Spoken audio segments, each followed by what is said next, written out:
Good afternoon, everyone. Welcome to what I know will be a very lively discussion on what can we do to drive first-generation college students' success. My name is Arthi Dupalia, and I'm with National Louis University, where I am very focused on this issue, trying to redesign undergrad education to get eventually thousands more students through college. I'm joined by a panel of very esteemed and experienced experts who are each working on a similar mission in their respective organizations, and each of them are making tremendous progress on this issue from their respective seats, so I know we're all really excited to hear their thoughts on this topic. I thought I'd provide some brief context before we dive in with our panelists. I'm sure we're all very familiar with the fact that most jobs offering family supportive wages require a post-secondary degree, and yet less than 45% of working age adults in this country have a post-secondary credential. I think even more concerning than that, which we heard a little bit about over lunch today, is that that number is only 34% for African Americans, only 27% for Hispanic adults. And I think most concerning, only 5% of American children with parents who've not graduated from high school will go on to graduate from college.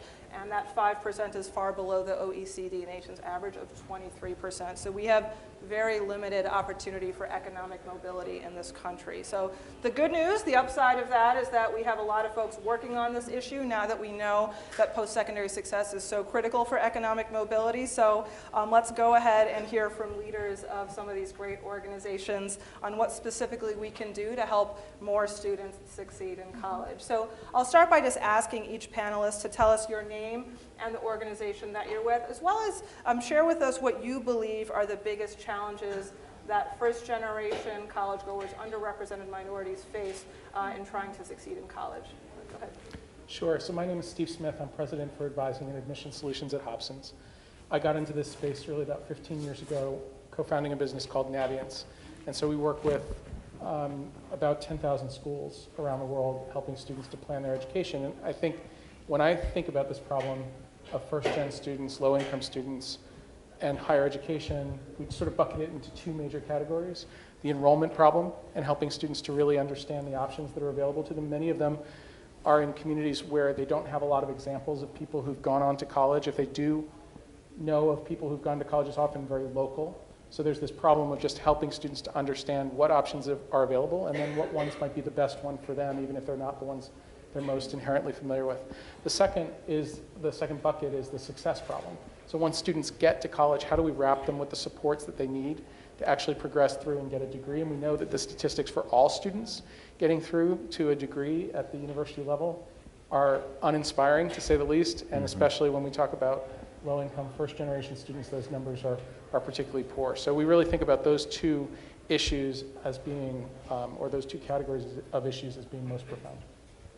My name is Wendy Skibinski. I come from the MSD of Wayne Township. We are a school district in Indianapolis, Indiana. We serve about 17,000 students. I am a school-based practitioner. I was a high school principal, and now I work in central office. We are a Naviance client, and we're very proud to say that. And I would say that when we talk about first gen, the first thing we need to do is clarify what first generation means. Most of us believe that first generation are those of us that didn't have our parents go to college. But I challenge our thinking, because I wonder if first generation could also mean my family went but they didn't finish. Or if I'm a child that was in foster care or an adoptive type of scenario, who do I connect with? Who do I say is first generation? So oftentimes when we speak about first generation students, I think the number is actually much larger than what we say, because oftentimes we think about, did your family go to college? We don't talk about the perseverance, the resiliency, did you finish a degree? This work is very, very important to me. The district that I work in, we are 76% free and reduced lunch. We speak 75 different languages. And the number one problem that I can attest is that our students just don't understand how to play the game. I work in dog culture. When my students have an issue, they know how to email me, and when I can't answer that, I can go to my superintendent, and within 24 hours, we can have a systematic change. Higher education is cat culture. And I say that lovingly, but our students don't know how to navigate that system. Who do I go to for help? Who do I ask? Do I have to go to advising? In secondary education, we can focus that. And then I think the other piece is the connection piece. I laughed when I said to this group earlier, we talk about that feeling of belonging, that sense of belonging.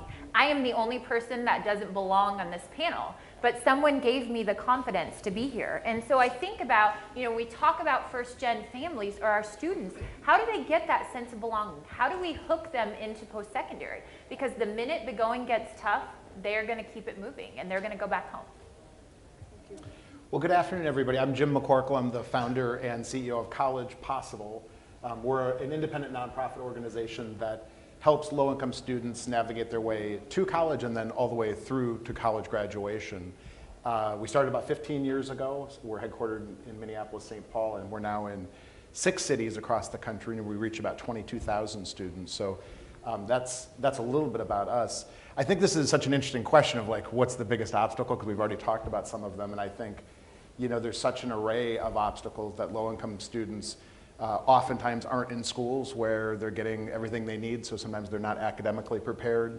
But in many ways, I think one of the big challenges low-income kids face is actually psychological. They don't really see themselves as college material. And I say this as a first-generation college graduate myself. My siblings and I are the first in our whole extended family to go to college. And I think many times low-income students just don't think they're college material, and they sometimes have that message reinforced by a lot of factors in their life. So I think in some ways what low-income students really need, one of the things they need, certainly wouldn't be everything, but they need someone to help guide them through the whole process and to be their cheerleader and kind of hold their hand. In the same way that, when my son, I have an 11-year-old son, when he gets to this age, my wife and I are going to do whatever we can to guide him through that process and hold his hand.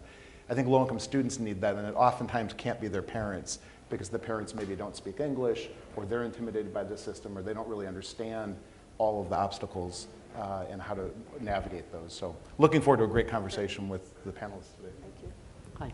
Hi, I'm Keith Clougherty. I'm the president and founder of Copley Systems. We are a student success technology company. We have a platform that serves approximately 250,000 students in community colleges, online programs, state institutions, private colleges, in the higher ed sector. And from my standpoint, I really believe that the students are arriving on campus unprepared for the rigors of college. It's almost as if they're being dropped off on a foreign planet. You mentioned a little bit about where do they know how to go for resources. It's much more than that. It's how do they even go through the process of understanding what it takes to pass the class? How do they create groups where they can actually get some sense of belonging, as you mentioned? And then obviously, how can they get themselves into a mentality where they start thinking about themselves as a student, right, not as a low-income first-generation student that has been dropped into this planet? So, we've had some interesting experiences, and up in Gateway Community College out in Wisconsin, which is some very rough areas. And what they were able to do was to put these mentoring programs together so that they started to give them those extra areas of support. The ability to do face-to-face advising from their home, the ability to do additional supplemental instruction and tutoring and programs like that, and then the ability to kind of monitor those things. So, I think we're all in the same, we're playing all in the same area, and similar thought concepts. Thank you so much. I think that's a great articulation of the core issues, and each of you started to talk about at a high level what each of your respective organizations do in your roles. Could each of you share in a little more detail, more specifically, what are a couple specific examples of how you or your organization goes about tackling some of the issues that you just talked about? We'll start back on the end. Well, you have when you talk about first-generation low-income students, what you have is a lot of times is you have an institution that doesn't look like the University of Virginia with beautiful buildings and courtyards. You have a converted potential Kmart with an empty parking lot in the morning where everyone comes in, takes some classes, they leave their classes, they then go work in the afternoon, they have to then come back, take care of their family responsibilities, and then maybe, dinner, maybe around 10 o'clock at night, they're going to have a chance, if they have any energy left, to sit down. So the challenge is to how do you provide an environment where you can actually reach those students when they're ready to do that. And so, we actually had a program in Louisiana that we were able to set up advising sessions using face-to-face video at 10 o'clock at night by setting those office hours at that period. And that was one example where, just again, understanding the scenario of what that person's student's life is like. Thank you. Go ahead. Yeah, well, at College Possible, the key innovation I think that we really brought to this field of college access and success was that we were the first organization in the country to use national service, AmeriCorps, to deliver these services. So we go out and, much like Teach for America does, we go and find this generation's most idealistic, energetic, most talented young people graduating from college, and then they come in to our organization and they serve as a coach to the students. So we coach the students through the high school, junior and senior year to get them into college, and then when they get to college to give them the coach. So it's sort of what I was talking about earlier. In many ways, the role that they play in the students' lives is the role that a family with a lot of resources, where people really have knowledge about the college system, the role that those parents would play. And we do that in deep partnership with our school partners, and especially with the counseling staff. So we're able to help the students prepare for the ACT or the SAT exam, fill out the applications and so forth. A lot of the stuff, the one-on-one detailed attention that in many of the schools we're in, the counselors have a caseload of 400, 500, 600, 700 or more per counselor. And this model turned out to be really effective.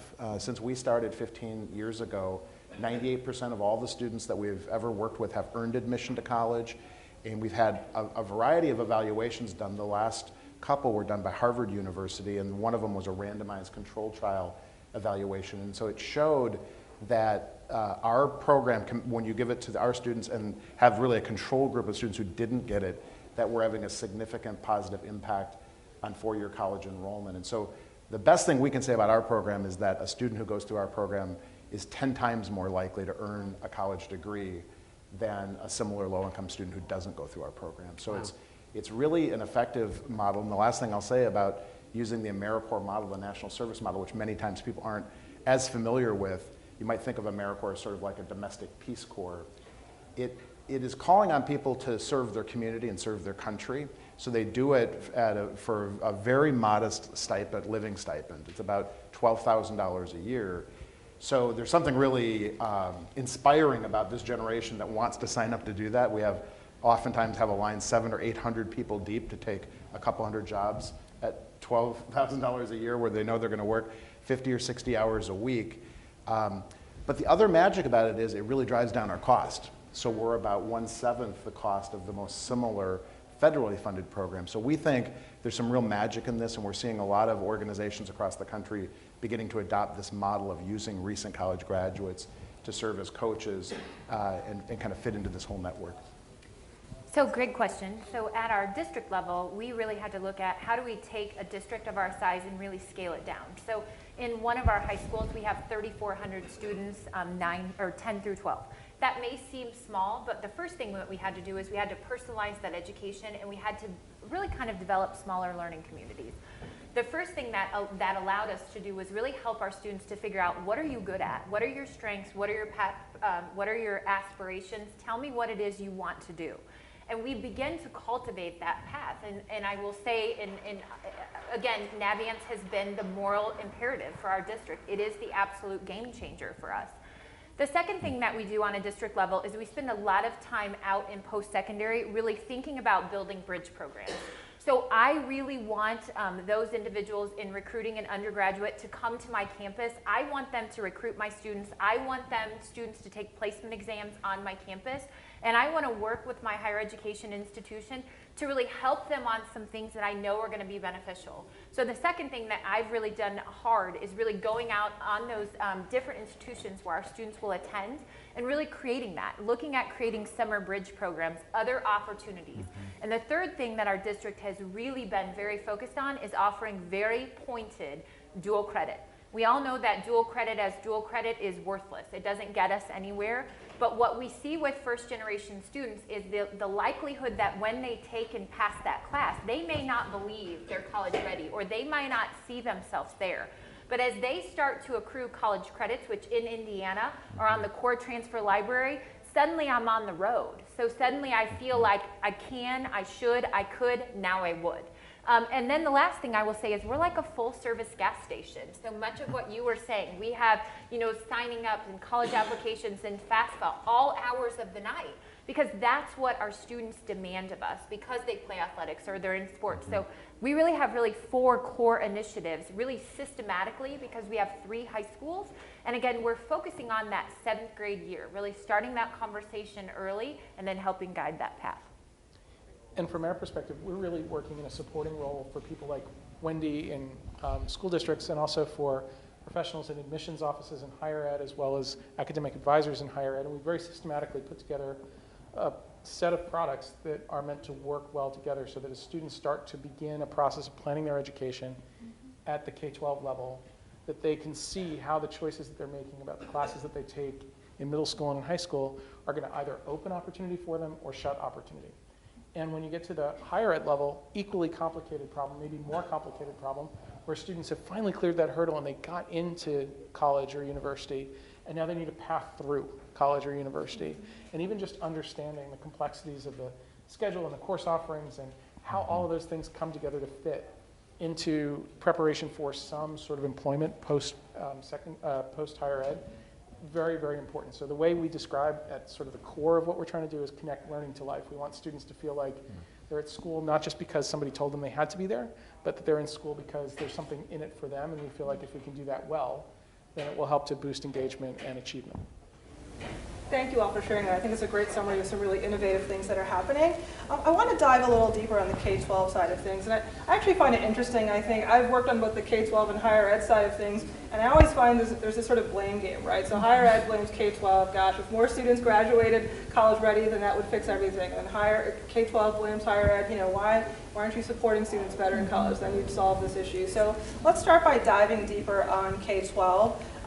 And let's say the issue is K-12. High schools, elementary schools need to do a better job of preparing students to succeed in college, and then everything would be all right. So, Wendy, you started talking about some things that you're doing. Could you say a little more around what else or what more could and should our K-12 systems be doing? So I will say unapologetically that K-12 is doing absolutely everything they can for students because we take all students. We cannot turn anyone away. So regardless of the number of times that they move or they come back and they leave or they've been out of school, they've been in homeschool, they've been in voucher, it doesn't matter. When they show up at our schoolhouse door, their STN is now ours and we own that. And we own them through 22 because we're taking many of those students that are in life skills program. So I will say, again, we are doing everything we can. I also, will just really point at that a lot of the times in K-12, we're driven by the statewide assessments.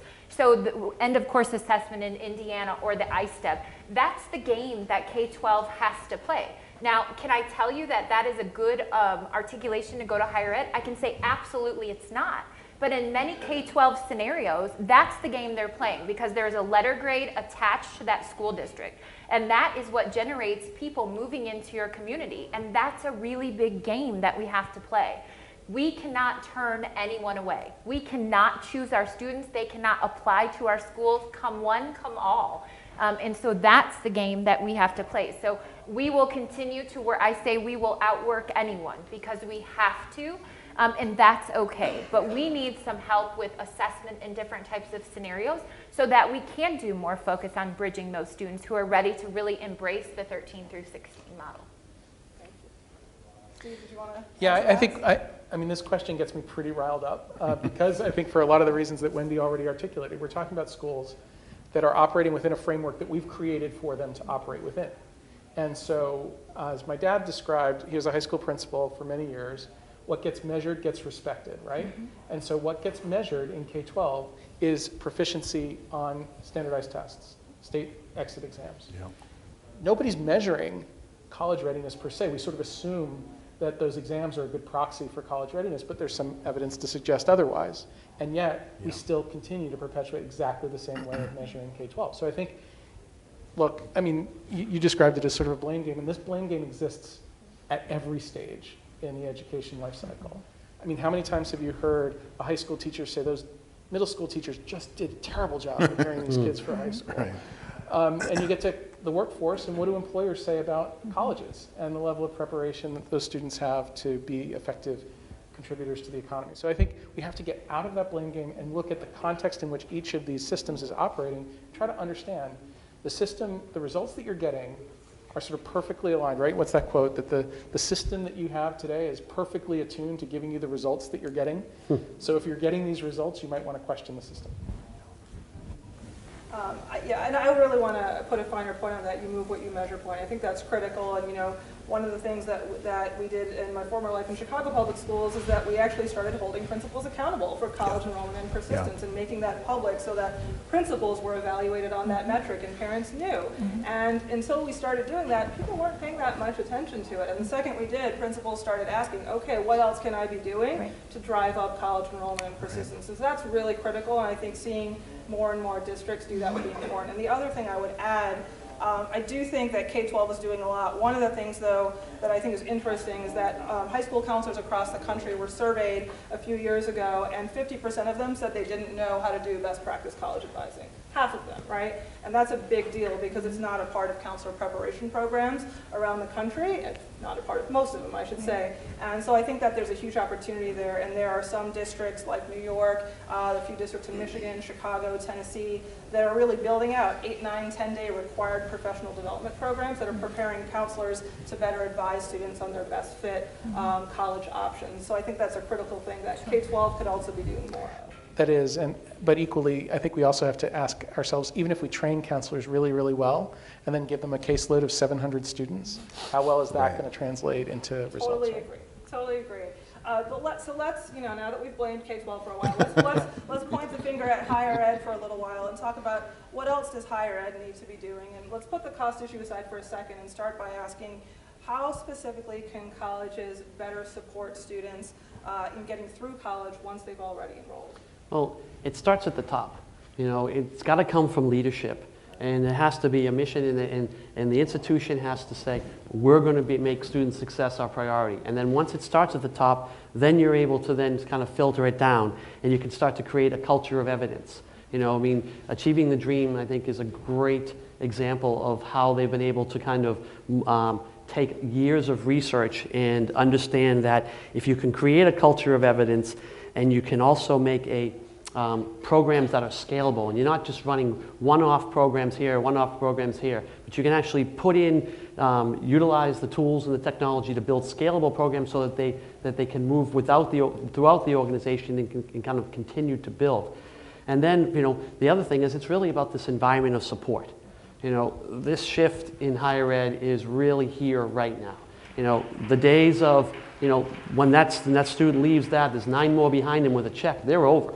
And as I said earlier, if the students are arriving ill-prepared and you've got to be able to provide this environment of support, well, now you've got to start to create the tools around it.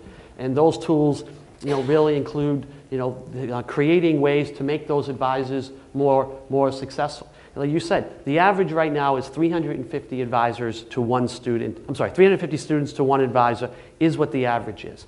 But literally, last Sunday, I stood at the Association of Community Colleges and talked to president after president, and I heard 900, 1,200, 1,500, 1,800. And so it's just never going to work. So it's a combination, though, of being able to then start to get this from the top of leadership. Then once you understand it, then you can start putting the best practices. Then you can put in the programs that can be scalable, and you can utilize the tools to help maximize and make the advisors be able to service more students more effectively. So say a little more about that. So we have top-down support. What are some of those actual programs that are scalable that could support students? Well, right now, advisors spend approximately 2 to 2.5 days per week just figuring out who they need to contact when there's a problem.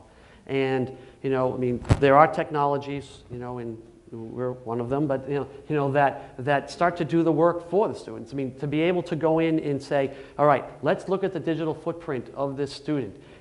Have they dropped the class? Have they not put their assignments in on time? Are they not going on their LMS? Are they not going to attendance if attendance is being taken?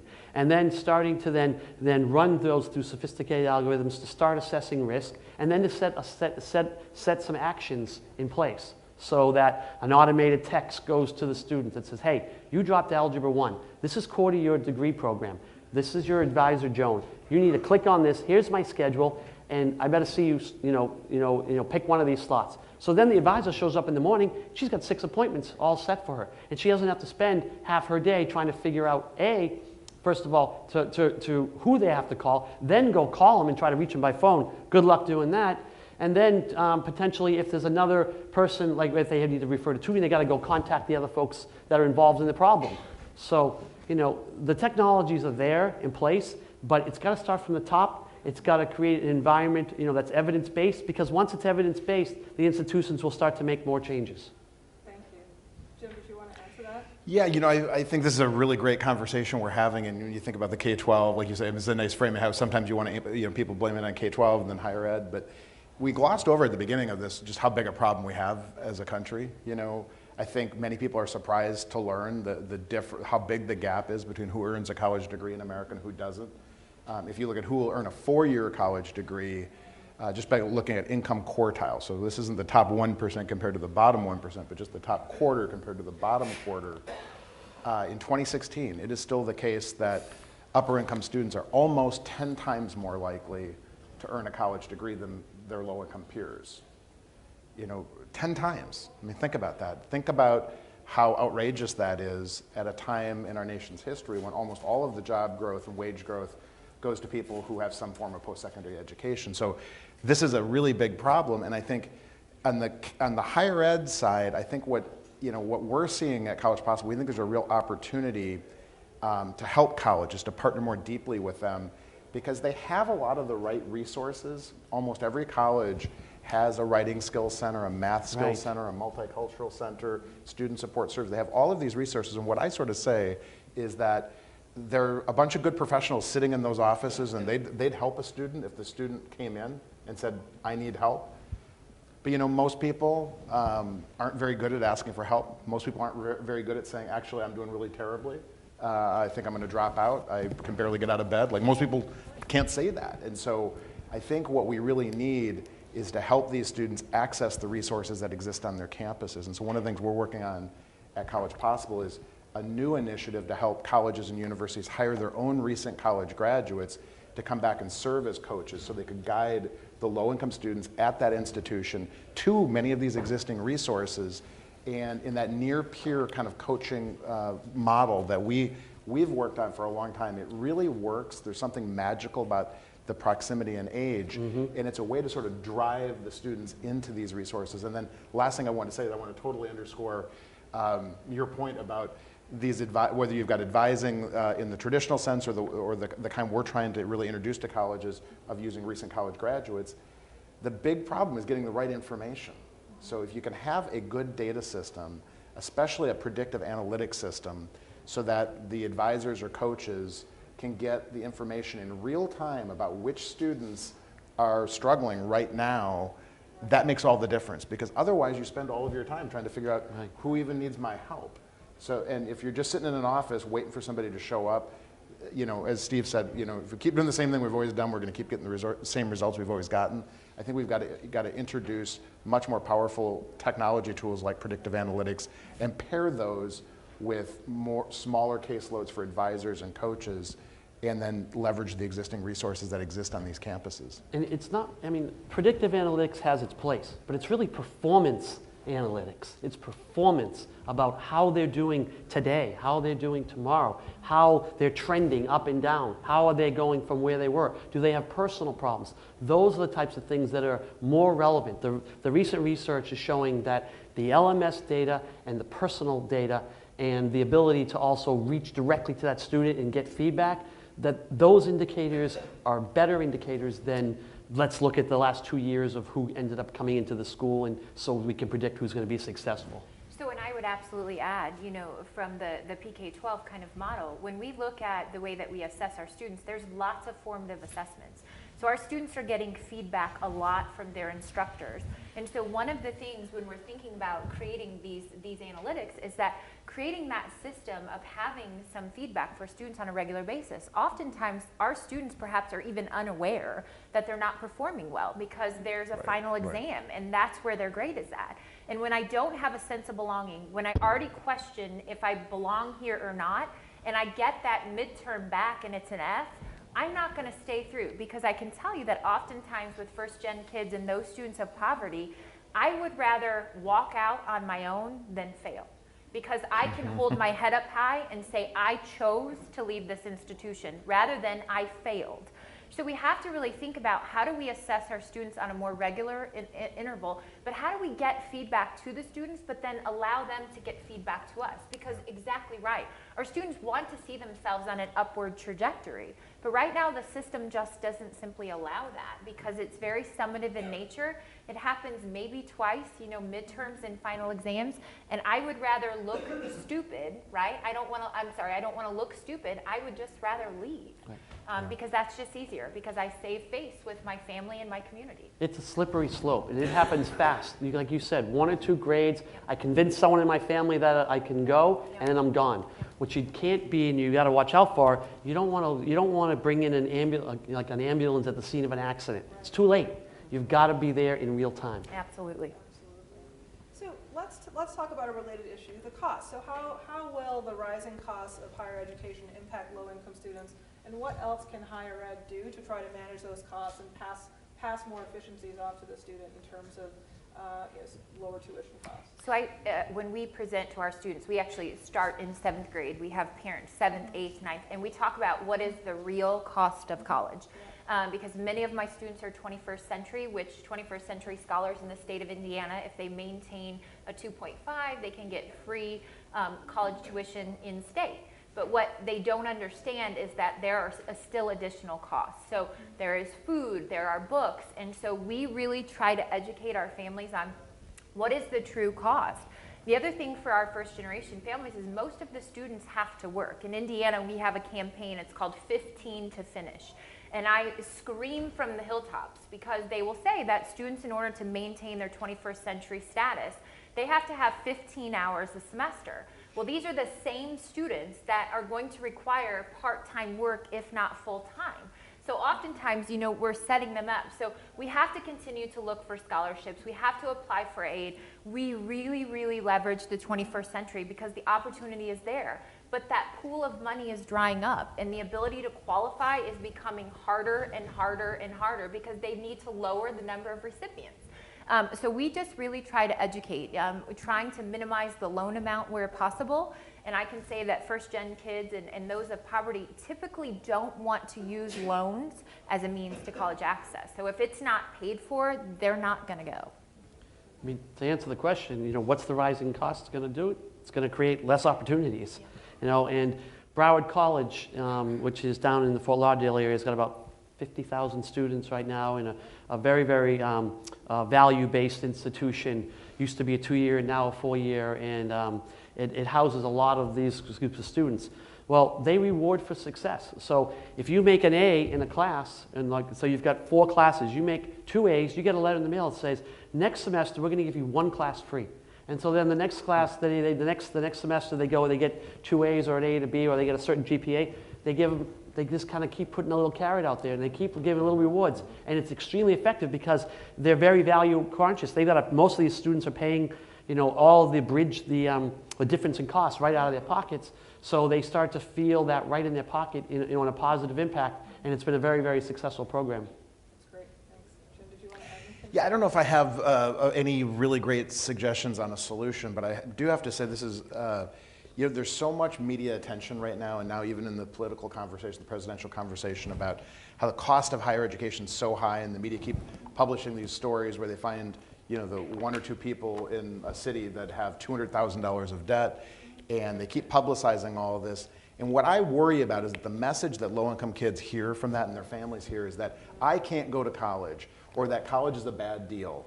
And it is true that the cost of higher education is going up at an unsustainable rate. It's gone up beyond the rate of inflation for, you know, beyond my whole lifetime. And we've got to do something about that. But even at the cost that it is today, it is the best investment a low-income person could possibly make in their future. You know, they'll earn, you know, the studies show about $1 million more over the course of their life if they go to college compared to if they don't. And that doesn't just benefit them, that benefits all of us, because now they're going to pay more in taxes, they're more productive, they allow us to be more competitive in an increasingly globally competitive economy. So this topic of the cost of higher education, I always want to kind of have this caveat that we need to address it in a really serious way, and I totally agree. But we also want to make sure low-income kids don't hear that this means you can't go, you can't afford it. And I think there's another caveat to add. I was at a conference back in January that USC has a Center for Enrollment Research Practice, something, research policy practice. And it was a really candid conversation going on among a couple college presidents who were, they hear the same criticism, right? That the cost of college is too high and that it's unsustainable.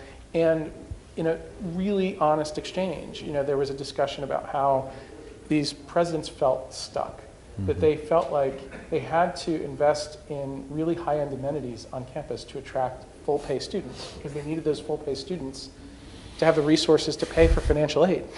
Yeah, and then if they didn't Catch-22. that, conundrum of, well, we need to invest in these things that look frivolous in order to give us the resources to invest in students that we want to come here, to sort of broaden the diversity of the campus, then maybe we could do something different. But the reality is, I need those students who are willing to pay $60,000 a year to come, because we turn that money into opportunity for other students. So it was, we could probably do a lot of research around the edges and sort of challenge some of the assumptions, but there is something in there, which is that the business model itself sort of forces a lot of institutions to behave exactly how they are. So let's say that's true, and let's shift gears and talk about, given the current situation, current circumstances, what do we want to see from government? So one, what government policies currently exist that support college access and success? And since we have elections happening this year, and this is a top of mind issue, what would we like to tell, Bernie and Hillary and the Donald and whoever else, what else can government do to support student success? One of the things we have to do is we have to focus on our DACA students. So our undocumented, they are not going anywhere. And whereas there are lots of scholarships and opportunities, those dry up so quickly. And so if I'm an undocumented student in this country, the opportunity it's gone. And so we really have to address that issue. And I would say that is number one for me.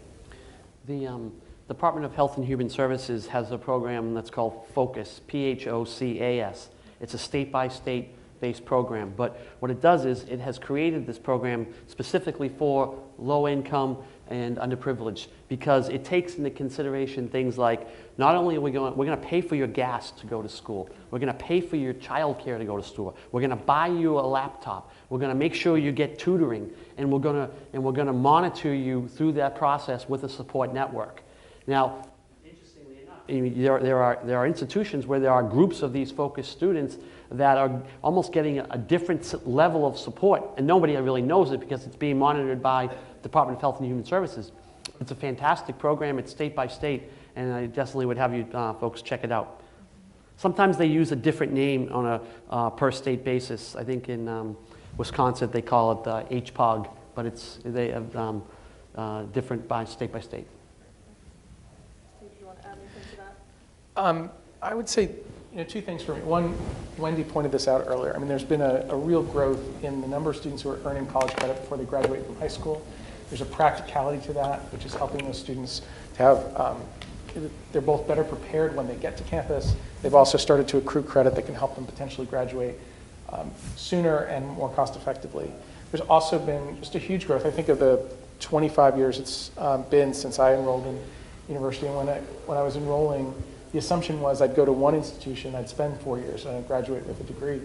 And now, the recent statistics I saw show something like 50% or more of students in 4-year programs started in a 2-year program, which is also a way to help defray some of the cost, but also to just open up new opportunities for students. So I think there's some really interesting work happening there that maybe we could figure out how to encourage. That's a good point.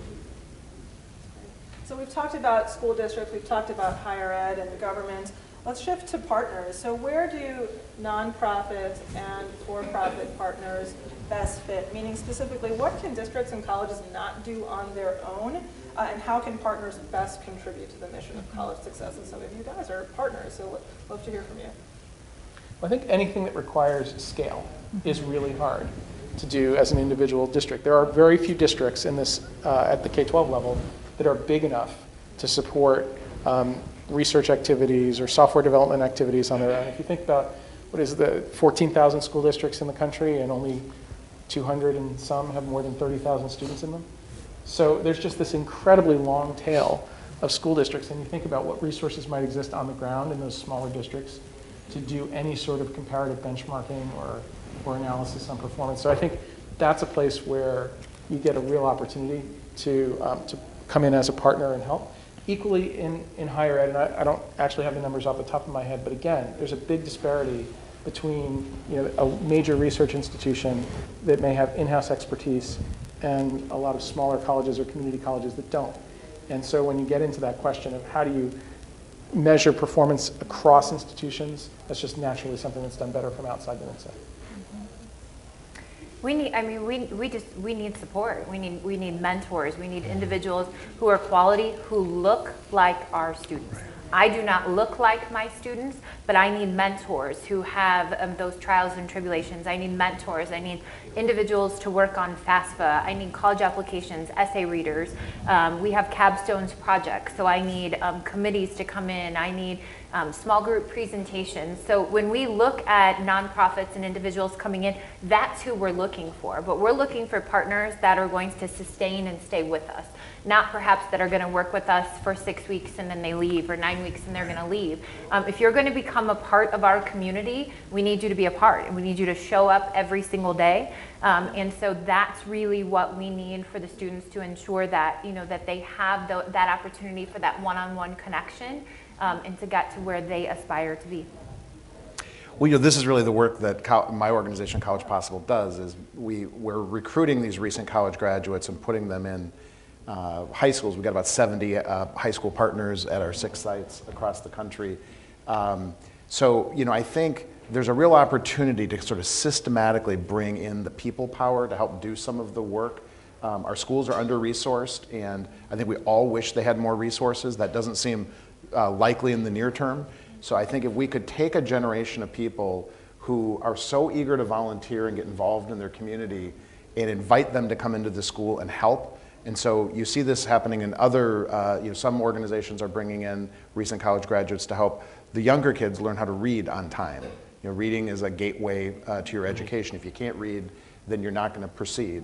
And so there's this opportunity, especially I think, to use national service in our public schools, but I think at the higher ed level too. So we've been doing both, where we're taking these recent college graduates and partnering. And the thing that we're working on now is a new strategy where instead of us employing all of these folks and putting them on the college campuses and really only working with the students that have come through our program, we're eager to launch a new initiative where we would be partnering with colleges and universities, and I mentioned this very briefly earlier, to hire their own recent college graduates to serve as coaches to the low-income students attending that institution. And they'd be doing it with our help and with some of the data systems we've talked about, so that the coaches would get in real time the information about the students that most need some help and be able to help direct them to the resources that exist on that campus. So I think there's lots of opportunity for community-based partners to come in and do this work and to bring some more resources into the system. Thank you. I want to shift gears again and ask, what do you think is the best predictor of whether a student will succeed in college? And are there ways in which college admissions criteria should evolve to take these other predictors into account, and perhaps even identify students who might otherwise not get into college? Right. I mean, this is a really simple answer, but there's a lot of data that supports that if a student shows up for class 85% of the time during the first 2 months, and they achieve a grade of 80% during those first 2 months on their assignments and their tests, they're the highest likely to succeed. I mean, go to class, do the work, and succeed. So then it becomes, okay, if that's the answer, the equal sign, then let's just fill in the other part of the equation and try to work it backwards. So, that's from my experience and a lot of the research that I read, that is the #1 predictor. So does that mean we should be focusing more on high school students based on looking at their attendance, looking at their GPA, as opposed to other factors? Well, I mean, if you attend a lot of the sessions around here today, you're hearing a lot about this. The way we make decisions about accepting a student for college is completely wrong. Looking at what your GPA is and what school you went to and things like that. Whereas, or your test scores and things like that, which really it's an unfair set of metrics to make those types of decisions. So if you're really talking about going into class and succeeding in that class, then it's about support resources at the institution from day one. Intrusive advising, getting into tutoring beforehand, the flipped learning pre-work that can be done. All those types of programs that provide academic assistance, are vital. And then once you get them on the path, things start to get a little easier. I'm glad Keith made the point. I get very concerned when we start talking about what factors are most predictive of success. Jim shared earlier. What's very predictive of students' college success is their family's income. And that's not really what we want to be the case, right? Mm-hmm. So what we want to do is figure out how can we change that? Not just how do we predict who's likely to succeed, but how do we increase the likelihood that all students can succeed? And so I think when we think of the challenge that way, we get to probably a pretty different result. Now, I do think that there's some things that we can do in the admissions process where we have certain measures that we know tend to exclude mm-hmm. students based on their family background, and we should work on that. There was actually a really interesting bit of research we helped to support the Council of Graduate Schools doing on making a shift in some of their programs to holistic admission, by which they had a very specific definition, but for the purposes of this discussion, the idea was you had programs that were admitting students on the basis of GRE and GPA. In one case, they literally stopped doing that. They stopped using a GRE and GPA cut score. They instead invested in training the faculty to look for some very specific attributes in letters of recommendation. They didn't just say, read the letter and decide which student you'd most like to have a beer with, right? It was read the letter and look for evidence of a student having overcome adversity at some point in their life or what have you. And when they went back and looked, the students that they admitted in that framework actually succeeded at a higher rate and were also more socioeconomically diverse than the students that they were admitting previously. So I think there is some interesting stuff that we can do there, but we also really have to focus, as Keith said, on the supports once students get to campus. Otherwise, we're just reinforcing privilege. Mm-hmm. I love that framing of how do we just increase the number of students who are likely to succeed. So thank you for that. Yeah. So what is the best innovation that each of you have seen in the college success space in recent years? Well, I'll jump in. Really simple. I want to give College Board a lot of credit for a very simple intervention, which was basically to get colleges to accept the fact that a student got a SAT fee waiver to be proof that they were eligible for a college application fee waiver. How often do students have to raise their hand and say that they're poor on the way to get into a college education? And I think anything that we can do to sort of remove those barriers is worth doing. I think on the kind of linking the last question and this one, what predicts it? I think the shame of our country is that what predicts who's going to get a college degree in America is how wealthy your parents are and then whether they went to college. And that's a shame. We should be ashamed to live in a country, we'd like to believe that this is a country where everybody has a fair chance to go as far as their talent will take them. So I think, we do need to make sure we're really looking at the whole student. One of the things that holds back a lot of low-income students is they don't perform very well in the standardized tests. So I think one of the really exciting things that's happening right now is the College Board has revamped the test. If you take them at face value, they're saying in an effort to make it be more fair for low-income students. But one of the things they've done that I'm really excited about that's brand new is working with the Khan Academy to provide completely free SAT prep for anybody. And so that has the potential to help level the playing field between wealthy students who can afford to pay for expensive test prep and low-income students who oftentimes have no preparation at all for these tests that really are a gatekeeper. One of the big problems that we see a lot is it's twofold. One is that the folks that need the data at the school can't get it and they can't manipulate it. And two, the folks they need to help them solve a problem with the student, they don't have any way to collaborate with them and bring them into the loop to actually get those, get the problem solved, monitor it. So, I think the ability to utilize technology to solve those two basic problems will go a great distance. I would just lastly add that, absolutely the College Board with the con, but I will say in secondary, it is our job to build the time and the place for our students to actually work through those programs. We cannot assume that kids are going to do that on their own without the support. So really restructuring what a school day looks like to provide the support, the time and the place will be key for our students that will then reap benefits. Yeah, here, because otherwise if that doesn't happen, it might actually exacerbate the problem because now all the upper middle class kids will be doing this more test prep that just further disadvantages the low income kids. So yeah, that's right. Fantastic. Well, that is a great place to end because we are actually out of time. So I just want to thank everyone. I think we had really insightful and passionate discussion. We heard a lot about affordability, a lot around wraparound retention supports, the way partnerships can support the work, the way data can support the work. So appreciate your passion and commitment to the work, and thanks to everyone for working on this issue. Thanks.